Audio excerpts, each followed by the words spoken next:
Bapak, Ibu, dan Saudara yang terkasih dalam Tuhan Yesus Kristus, selamat malam. Malam hari ini di tengah ibadah rumah tangga, kita kembali akan membaca dan merenungkan kebenaran firman Tuhan. Tapi sebelumnya, baiklah kita merendahkan hati di hadapan Tuhan. Kita berdoa. Ya Tuhan, sungguh kami rindu ketika kami menaikkan doa-doa permohonan kepadamu. Tak satu pun doa kami yang tidak Engkau jawab, yang tidak Engkau kabulkan. Melainkan kami rindu agar doa-doa kami menjadi efektif. Permohonan kami yang kami sampaikan kepadamu di dalam doa mendapat jawaban dan Engkau kabulkan. Karena itulah pada malam hari ini kami akan membaca sebagian daripada firman-Mu. Biarlah firman-Mu ini menerangi hati kami, sehingga kami boleh mempunyai landasan yang kuat agar doa kami menjadi efektif. Terima kasih ya Tuhan, urapan kuasa Allah Roh Kudus kiranya turun atas hamba-Mu, sehingga hamba-Mu ini akan dapat memberitakan, menyampaikan kebenaran firman-Mu seturut dengan kehendak-Mu. Di dalam nama Tuhan kami Yesus Kristus kami berdoa. Amin. Bapak Ibu yang terkasih dalam Tuhan, sesuai dengan bacaan puji dan janji hari ini, kita akan mendasari perenungan kita dengan firman Tuhan yang terambil dari Kitab Injil Matius pasal 18. Kitab Injil Matius pasal 18, kita akan membaca ayat 15 sampai dengan ayat yang ke-20. Demikian bunyi firman Tuhan. Apabila saudaramu berbuat dosa, tegurlah dia di bawah 4 mata. Jika ia mendengarkan nasihatmu, engkau telah mendapatkannya kembali. Jika tidak mendengarkan engkau, bawalah seorang atau 2 orang saksi, supaya atas keterangan 2 atau 3 orang saksi, perkara itu tidak disaksikan. Jika ia tidak mau mendengarkan mereka, sampaikanlah soalnya kepada jemaat. Dan jika ia tidak mau juga mendengarkan jemaat, pandanglah dia sebagai seorang yang tidak mengenal Allah atau seorang pemungut cukai. Aku berkata kepadamu, sesungguhnya apa yang kamu ikat di dunia ini akan terikat di surga, dan apa yang kamu lepaskan di dunia ini akan terlepas di surga. Dan lagi aku berkata kepadamu, jika 2 orang daripadamu di dunia ini sepakat meminta apapun juga, permintaan mereka itu akan dikabulkan oleh Bapa-Ku yang di surga. Sebab di mana 2 atau 3 orang berkumpul dalam namaku, di situ aku ada di tengah-tengah mereka. Demikian pembacaan firman Tuhan yang berbahagia tentu saja semua orang yang mendengar dan mau melakukan firman Tuhan ini dalam hidup setiap hari. Bapak, Ibu, dan Saudara yang terkasih dalam Tuhan Yesus Kristus, dari antara ayat-ayat yang kita baca tadi, ayat manakah yang paling Bapak dan Ibu sukai? Apakah adakah yang menyukai ayat-ayat yang kita baca itu? Misalnya ayat yang ke-15, ayat 16, ayat 17, atau ayat 18. Saya yakin dan percaya pilihan Bapak Ibu Bapak Ibu pasti akan memilih ayat 19 dan ayat 20. Sejujurnya saya pun menjatuhkan pilihan pada ayat 19 dan ayatnya yang ke-20. Mengapa Bapak Ibu? Ya terkadang orang yang mau membaca Alkitab itu bagaikan orang yang sedang membuka kulkas yang penuh berisi makanan. Mungkin juga berisi minuman. Lalu andai kata Bapak Ibu yang membuka kulkas itu, kira-kira makanan macam apa, minuman macam apa yang Bapak dan Ibu akan ambil? Makanan dan minuman macam apa yang Bapak Ibu akan makan? Saya yakin pilihan itu adalah makanan yang Bapak Ibu pilih adalah makanan yang disukai, makanan yang disenangi, makanan yang enak. Mustahil rasanya Bapak Ibu akan pertama memilih minuman jamu. Mustahil rasanya Bapak Ibu akan memilih makanan-makanan yang rasanya pahit. Sebab jamu maupun makanan yang pahit tidak untuk enak untuk dimakan, tidak enak untuk dinikmati. Tapi tahukah Bapak Ibu dan Saudara, makanan yang enak, minuman yang enak belum tentu menyehatkan tubuh, belum tentu menyehatkan, memberikan kita kesehatan yang baik. Demikian juga halnya ketika kita memilih ayat-ayat yang kita sukai saja, yang rasanya enak saja, pastilah itu juga tidak membuat hidup rohani kita menjadi sehat. Mungkin kesehatan rohani kita akan sangat buruk.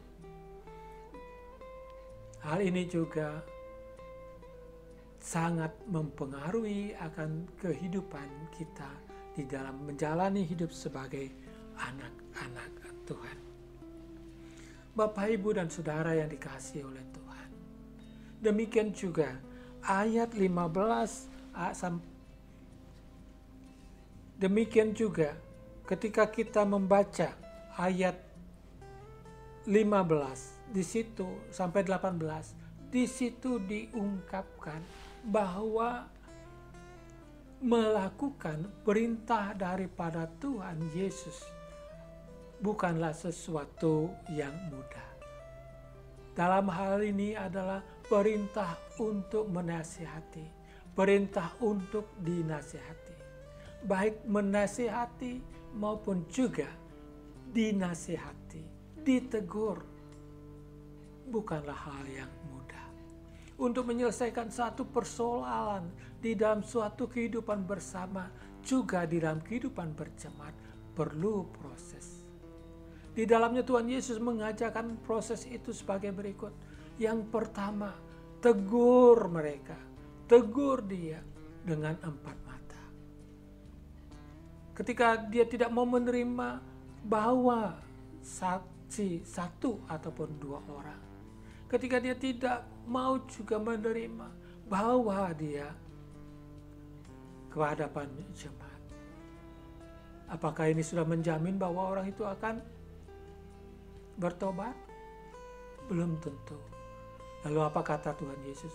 Andai kata dia tidak mau bertobat, tidak mau menyadari kesalahannya, anggap dia sebagai orang yang berdosa.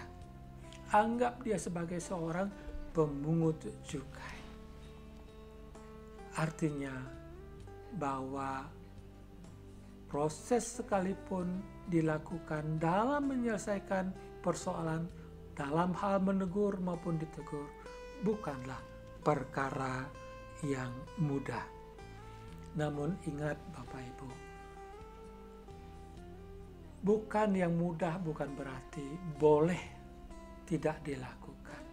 Sebab ketika kita meniadakan, ketika kita mengabaikan perintah-perintah Tuhan itu, yang kita rasa berat, yang kita rasa tidak enak, akan mempengaruhi kesehatan iman kita. Juga akan mempengaruhi khususnya dalam apakah doa kita dikabulkan oleh Tuhan ataupun tidak. Ya Bapak, Ibu, dan Saudara yang terkasih dalam Tuhan, sekarang marilah kita beralih untuk mempercakapkan tentang ayat yang Bapak Ibu sukai. Bapak Ibu masih ingat ayat berapa tadi yang Bapak Ibu sukai? Ya, ayat 19. Bagaimana bunyi ayat 19? Saya akan bacakan untuk Bapak Ibu sekalian. Di sini dikatakan, "Dan lagi aku berkata kepadamu, jika 2 orang daripadamu di dunia ini sepakat meminta apapun juga, permintaan mereka itu akan dikabulkan oleh Bapakku yang di surga." Wow, luar biasa. Di sini Tuhan Yesus mengatakan bahwa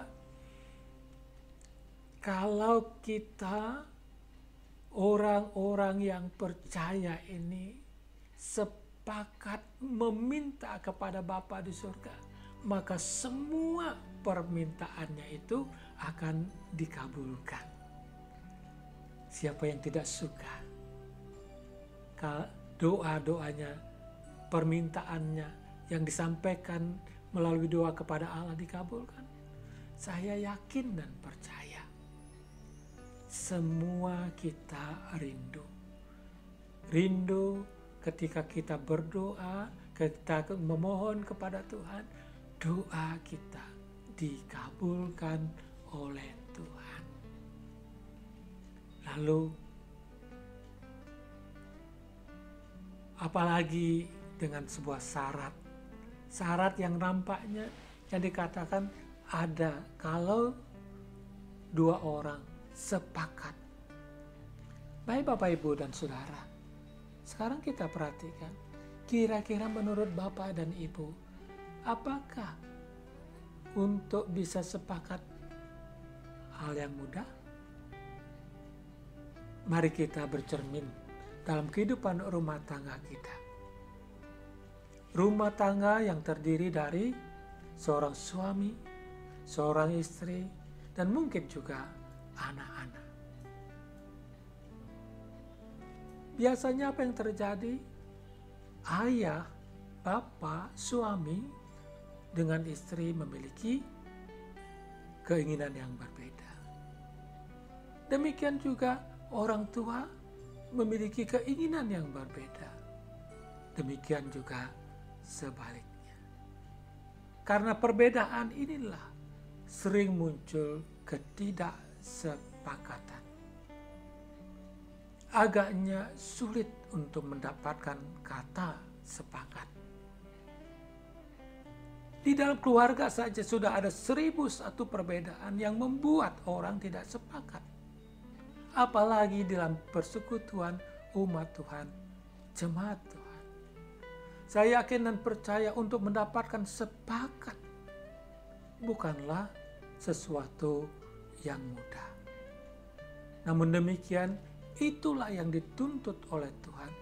Itulah yang harus kita lakukan. Jikalau kita ingin, jikalau kita rindu, permintaan-permintaan kita dikabulkan oleh Bapa Tuhan kita, Yesus Kristus yang ada di surga. Bapak, Ibu, dan Saudara yang dikasihi oleh Tuhan. Lebih lanjut, anggap saja sekarang sepakat itu ada. Apakah kesepakatan itu juga sudah menjamin bahwa doa kita akan dikabulkan oleh Tuhan? Saya katakan ini juga belum tentu. Sebab apa, Bapak, Ibu, dan Saudara yang dikasihi oleh Tuhan? Kalau kita berdoa sepakat meminta kepada Tuhan hanya untuk memuaskan hawa nafsu kita sendiri, Misalnya kita punya musuh, kita punya orang-orang yang kita tidak sukai, maka kita minta kepada Tuhan agar Tuhan menimpakan murka.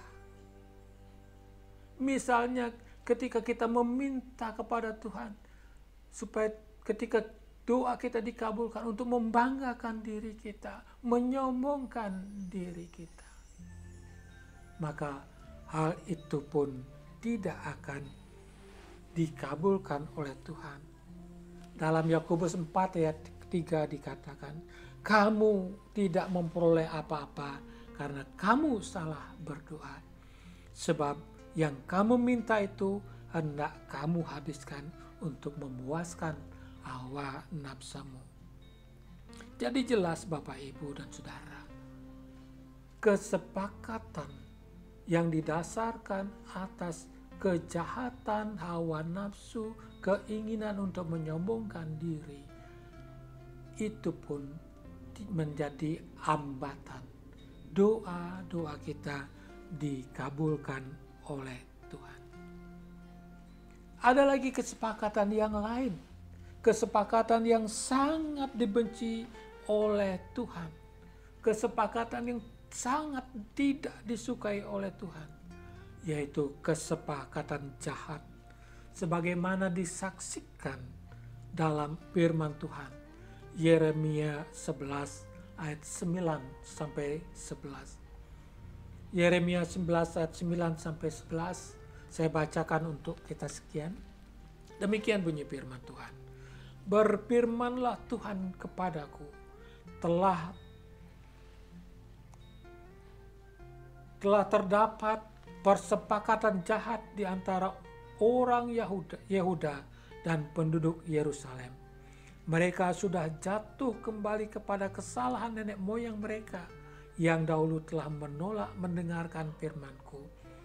Mereka mengikuti Allah lain dan beribadah kepadanya.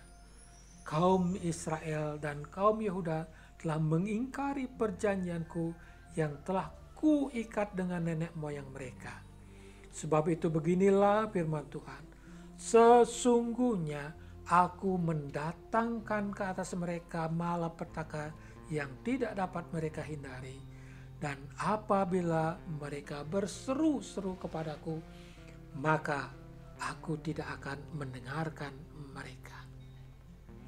Dalam ayat ini Nabi Yeremia dengan jelas mengatakan bahwa Tuhan tidak akan mendengarkan seruan umat Tuhan, umat Israel, dan celakanya lagi dikatakan bahwa mereka tidak akan terhindar dari malapetaka. Ini terjadi karena mereka telah melakukan persepakatan jahat untuk tidak mendengarkan firman Tuhan dan beribadah kepada Allah lain. Nah, bila mana saudara dan saya memiliki kesepakatan yang jahat seperti ini, yakni tidak mau mendengarkan firman Tuhan dan beribadah kepada Allah lain, hati-hatilah.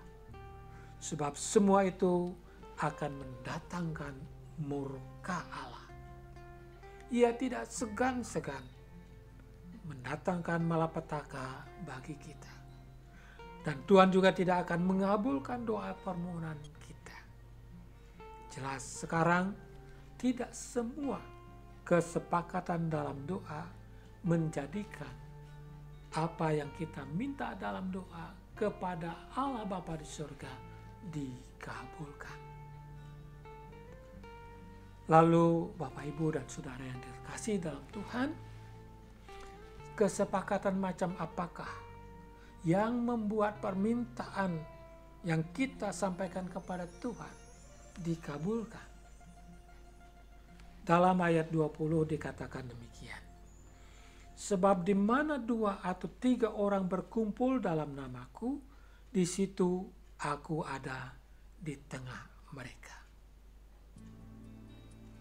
Ayat ini diawali dengan kata sandang sebab.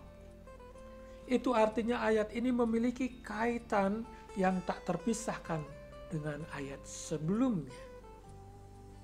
Kalau begitu, maka dapat dikatakan bahwa kesepakatan yang dimaksud dalam ayat 19 adalah kesepakatan orang-orang yang berkumpul dalam nama Kristus. Dan tidak sekedar berkumpul bersama seperti menghadiri reuni keluarga atau makan bersama keluarga yang dilakukan secara mingguan ataupun bulanan.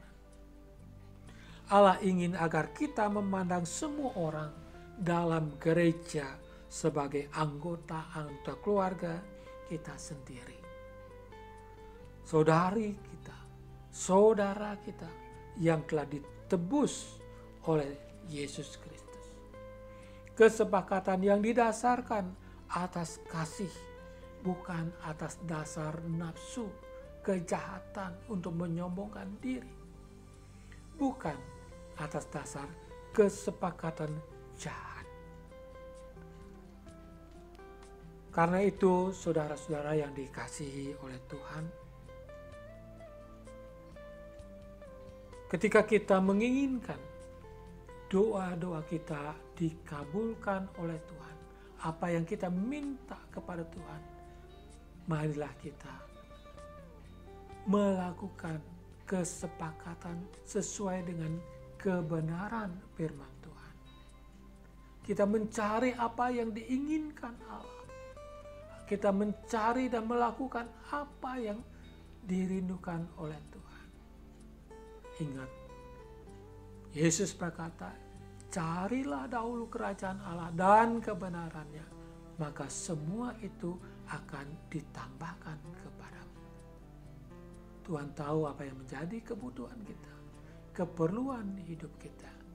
Karena itu, jangan sekali-kali kita melakukan kesepakatan jahat. Jangan meminta sesuatu kepada Tuhan melalui untuk memenuhi hawa nafsu kita. Sekarang mari kita memeriksa apa yang telah terjadi dalam kehidupan kita. Coba kita ingat kembali, apakah doa-doa kita yang kita naikkan kepada Tuhan sudah dikabulkan oleh Tuhan atau belum? Barangkali ada yang sudah, barangkali juga ada yang belum. Mengapa? Mungkin salah satu yang menjadi penyebabnya karena kita belum bersepakat, karena kita belum hidup di dalam kasih, karena kan kita meminta apa yang menjadi keinginan hawa nafsu kita. Oleh karena itu, Bapak, Ibu, dan Saudara yang dikasihi oleh Tuhan Yesus, marilah kita senantiasa meminta Roh Kudus diam di hati kita. Biarlah Dia yang mengajar kita berdoa seturut dengan kehendak Tuhan. Tuhan kiranya menolong dan memberkati kita. Amin. Sekarang waktunya kita mengambil saat teduh sejenak. Selanjutnya kita akan menaikkan doa syafaat kita. Mari kita mengambil waktu sejenak untuk bersatu.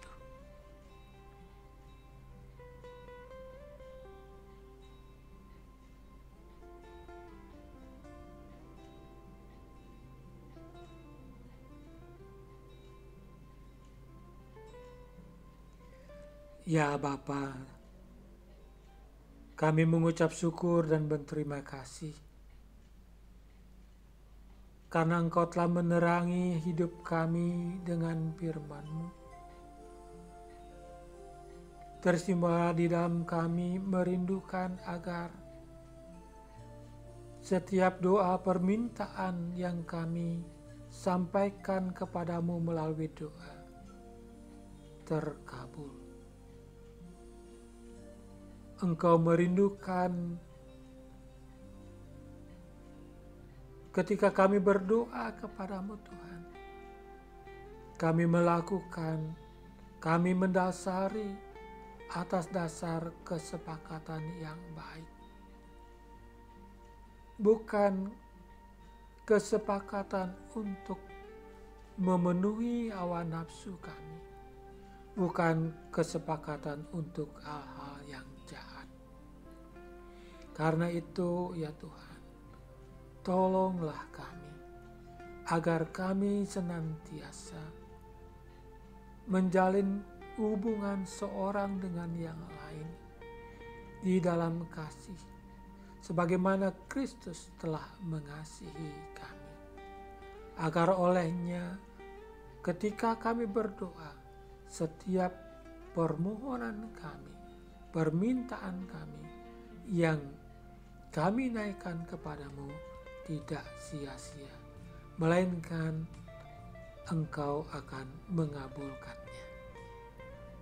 Ya Bapa di surga, pada malam hari ini kami anak-anak-Mu bersyukur.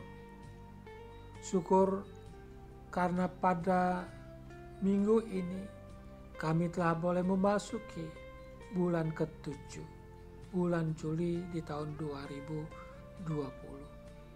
Kami bersyukur karena kami masih bisa melewati masa-masa sulit, masa-masa pandemi, mewabahnya virus corona. Engkau masih menjaga dan memelihara kami. Engkau masih memungkinkan kami untuk dengan berkat-berkat-Mu kami boleh menjalani hidup dan kehidupan ini. Terima kasih ya Tuhan. Di dalam situasi seperti ini, ternyata Engkau tidak meninggalkan kami. Namun demikian, kami tidak putus-putusnya memohon kepadamu. Bapa, tolonglah kami anak-anak-Mu. Tolonglah seluruh rakyat Indonesia, bahkan dunia yang merindukan kami bebas dari terjangkitnya virus corona. Karena itu pula, ajarlah kami sepakat untuk bersama-sama menjaga kehidupan bersama ini dengan mencegah bagaimana caranya supaya virus corona ini tidak mewabah, tidak menyebar kepada orang lain. Perlu ada kesepakatan untuk disiplin. Perlu ada kesepakatan untuk menerapkan apa yang telah diatur oleh pemerintah kami, baik dari tingkat pusat maupun ke daerah. Perlu ada kesepakatan untuk melakukan apa yang telah dianjurkan oleh pimpinan-pimpinan kami. Tuhan Bapa di surga, pada kesempatan ini sekiranya oleh karena dampak COVID-19 ini menyebabkan ada saudara-saudara kami yang kekurangan makan dan minum, Engkau kiranya mencukupi mereka akan makan dan minum. Sekiranya ada di antara saudara-saudara kami yang mengalami keterpurukan dalam melakukan usaha, Tuhan membuka jalan sehingga usaha yang mereka tekuni tetap berjalan dengan baik. Saudara-saudara kami yang bekerja, biarlah Engkau juga beri kekuatan supaya mereka boleh bekerja dengan baik untuk turut serta memajukan perusahaan di mana mereka bekerja. Dan tak lupa juga kami berdoa bagi saudara-saudara kami yang sakit, kiranya Engkau yang menyembuhkannya. Ya Bapa di surga, pada akhirnya kami mohon Engkau sendiri yang menyempurnakan doa syafaat kami. Karena itulah kami menyambung doa syafaat kami dengan doa yang Tuhan telah ajarkan kepada kami. Bapa kami yang ada di surga, dikuduskanlah namamu, datanglah kerajaan-Mu, jadilah kehendak-Mu di bumi seperti di surga.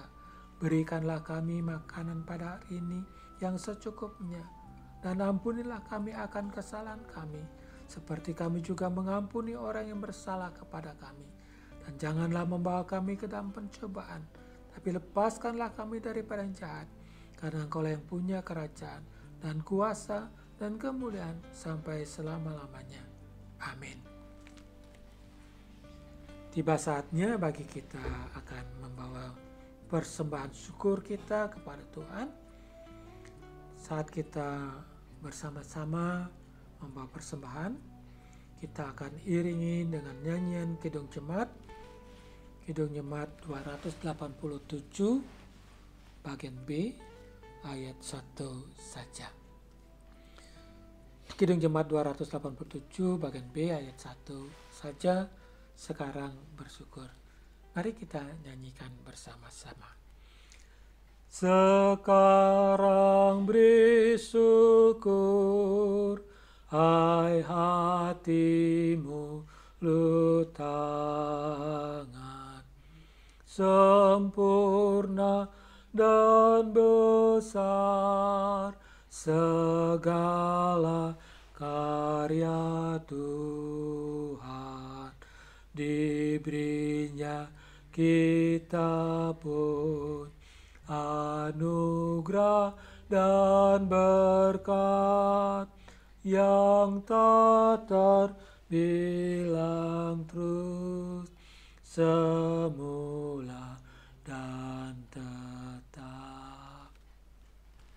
Ya, sama-sama kembali kita datang pada Tuhan di dalam doa untuk membawa persembahan kita dan sekaligus mohon berkat dari Tuhan.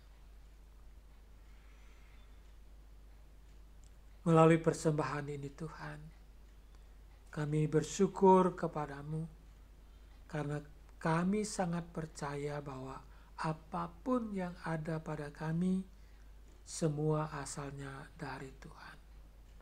Engkaulah yang menganugerahkan kepada kami. Bila mana semua itu Engkau anugerahkan kepada kami, agar daripadanya kami boleh mengambil sebagian dari untuk dijadikan sarana syukur kami kepada Tuhan. Terima dan berkati persembahan kami ya Tuhan, dan berkati kehidupan kami untuk hari-hari selanjutnya. Dan pada akhirnya kami mohon berkat, kiranya damai sejahtera dan berkat dari Allah Tritunggal menyertai dan memberkati kami saat ini sampai selama-lamanya. Haleluya. Amin. Haleluya. Haleluya. Haleluya. Haleluya. Haleluya. Amin. Amin. Amin. Ibadah rumah tangga pada malam hari ini sampai di sini. Selamat malam, Tuhan memberkati kita.